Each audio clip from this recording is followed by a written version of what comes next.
You're all very welcome to this celebration of the 40th anniversary of the founding of Gateaux. I'm reliably assured, thought my drink was going there for a moment, I'm reliably assured that a 40th birthday or 40th anniversary is a ruby celebration. So for future quiz occasions you can remember this, it might help you. I'm very glad to see so many of you here this evening. I hope you're all enjoying yourself. You're all very welcome indeed. I'd particularly like to welcome our pensioners, a good number of whom have come here, and some have come quite a distance to be with us this evening. You are particularly welcome. I'd also like to extend a welcome to the representatives of the trade unions who are here. Just refer to notes so as I get it right. We have with us this evening Paddy Shanley, Michael Carey, and Paddy Swain will be along shortly, I understand. He can't be with us for the meal. George Swan of the ETU and Tommy White of the NEETU, together with their wives, our partners. Now, I think it's entirely appropriate that all those people should be here because they have contributed a lot, and the trade union movement have contributed a lot to making Gateaux what it is today.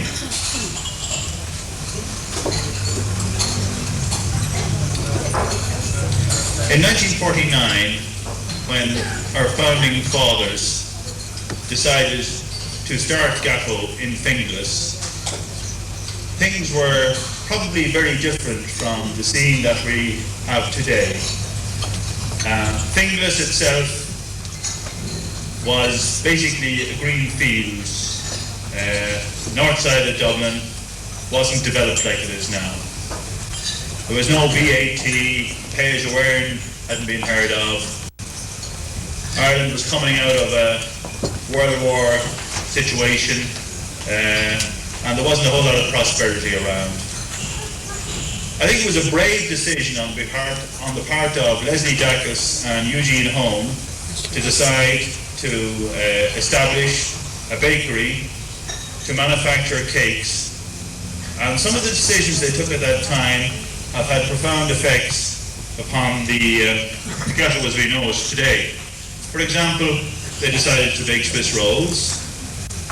They established a relationship with Marks and Spencer, and they placed a high emphasis on quality.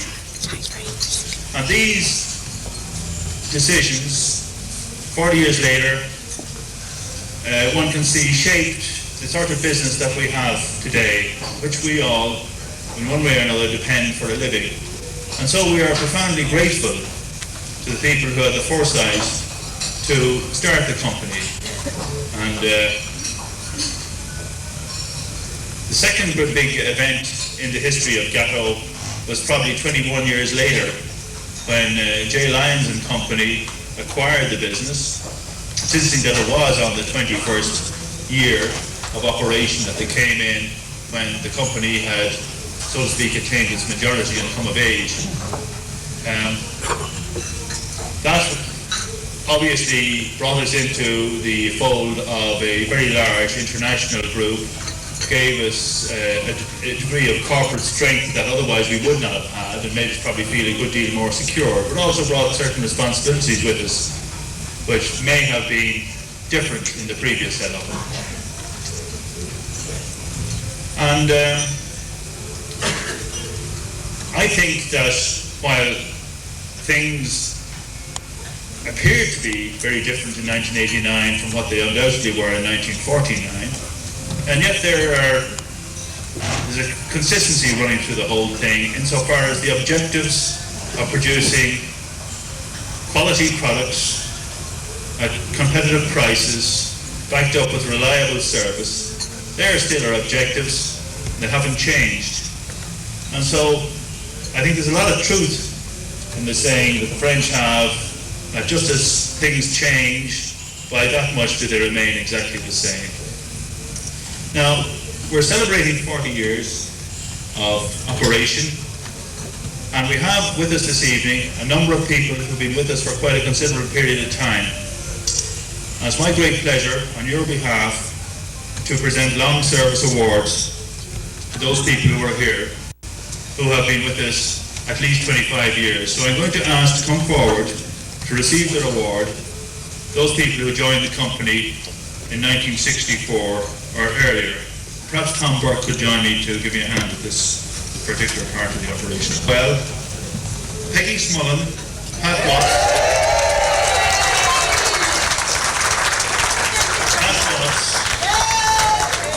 and Margaret Fox.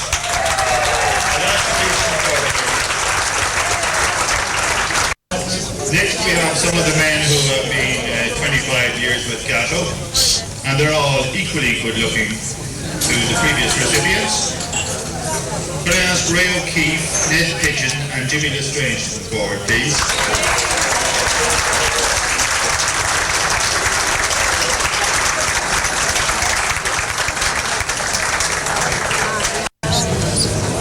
Next could I ask John Fagan, Tommy Finn and Dick Cooney to come forward, please?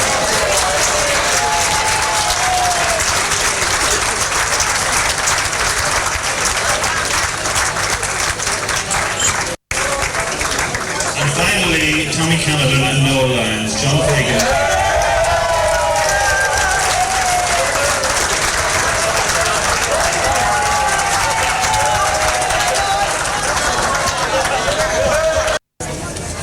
Next item, we move on to a very elite group indeed. Because the three people whom I am going to call forward have been with us for the entire 40 years of the company's existence. They have indeed given their life to Gateaux. An act of heroic and heroism which might be equal in time but isn't likely to be surpassed. Could Jack Kelly please come forward as the first one?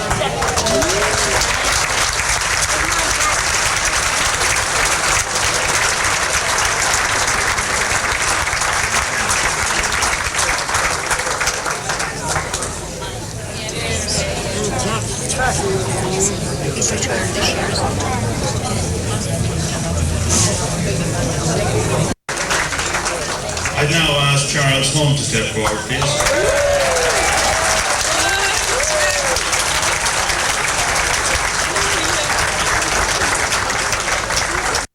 Finally, there's a gentleman named Dermot Darcy.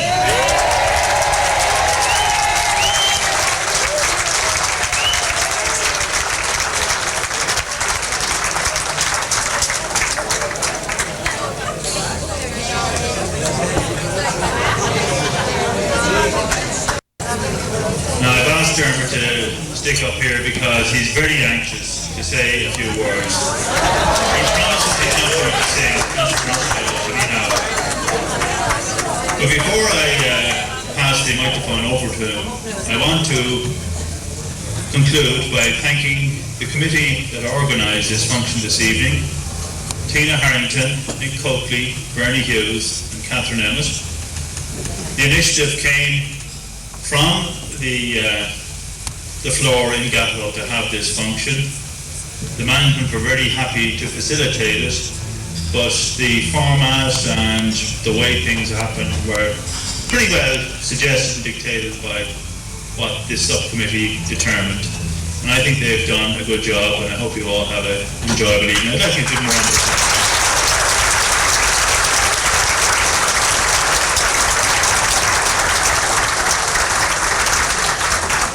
I'd also like to thank two of our younger and more talented bakers, Tony Doyle and David Lestrange, who baked the splendid cake which you saw.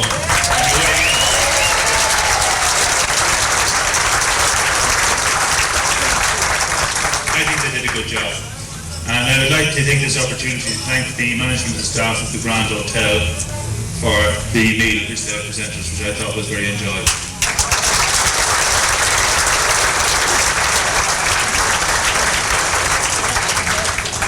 Finally, I'd like to join with me in a toast to Gateaux, to everybody who's associated with Gateaux, to wish you and them every health, wealth, happiness and well-being. And perhaps you could stand up, please, just for a moment. And drink a toast to Gateaux.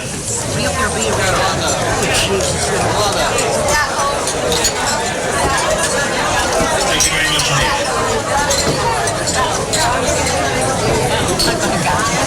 I understand Penny Lady has now arrived. Penny, forward, we can do this now. Service over.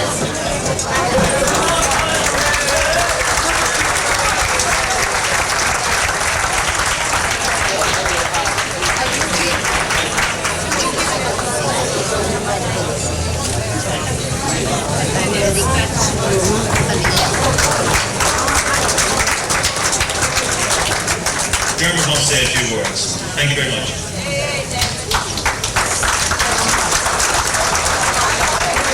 You're right, Jerry. Just a few words.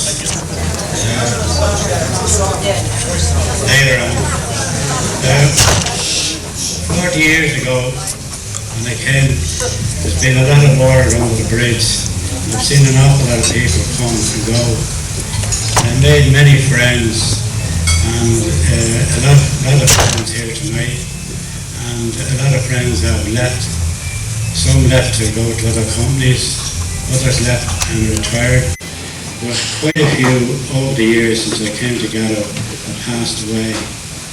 And I would just like to remember them on this special night. 40 years ago, when I went to my foreman and I said I'm leaving to go to this new bakery, he said to me, "You're not a fool." He said, "That won't last 6 months." So here I am, still going strong. I'm very sad to say that most of the rest of them are gone.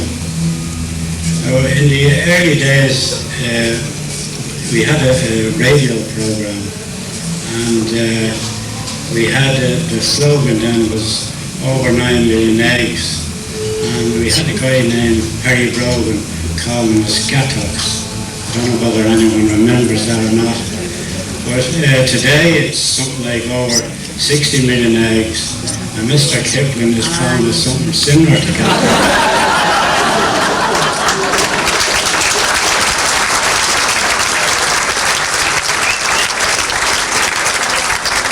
We weren't going to be outdone by Harry Brogan. We had our own skiffle group in those days, and you'd be surprised when I tell you some of the names.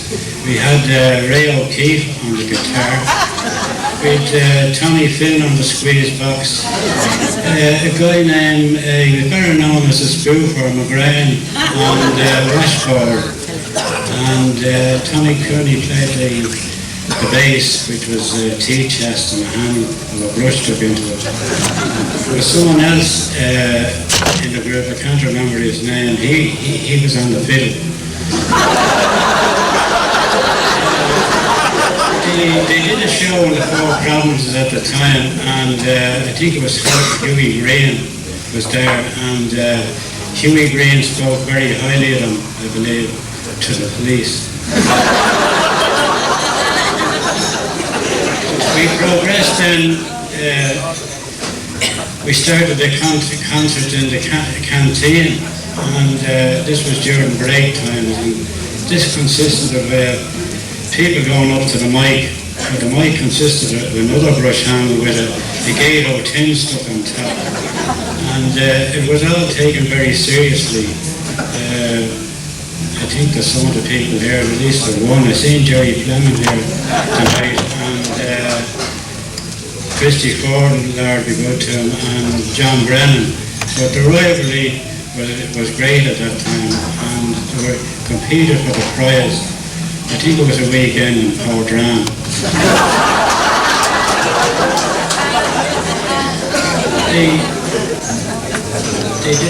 When they introduced work study there, everybody got into top gear, and it was everyone filled in a sheet, and some of the sheets, the worksheets, had some funny comments on it. You had a guy on the end of the travelling oven.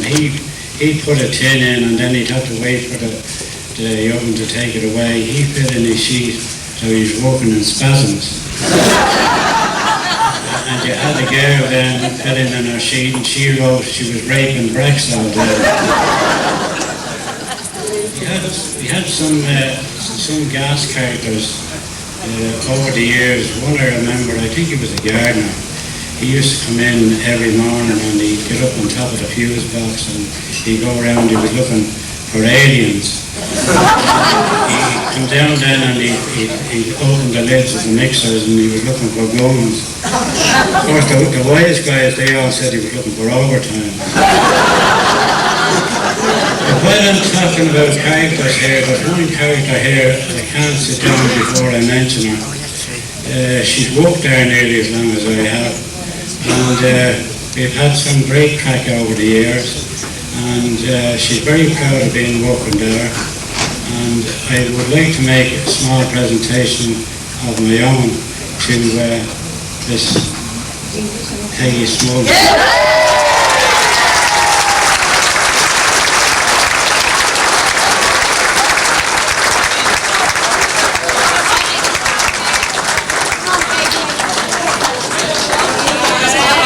I'm sure everyone here that has been made a presentation tonight, some of the older people with the older services would say, would like me to say thanks very much to the directors of Gateaux for the lovely evening and the lovely presentations. On my own behalf, I would like to say thanks to everybody that's cooperated with me over the years, and more importantly, thanks very much for your friendship. Thank you.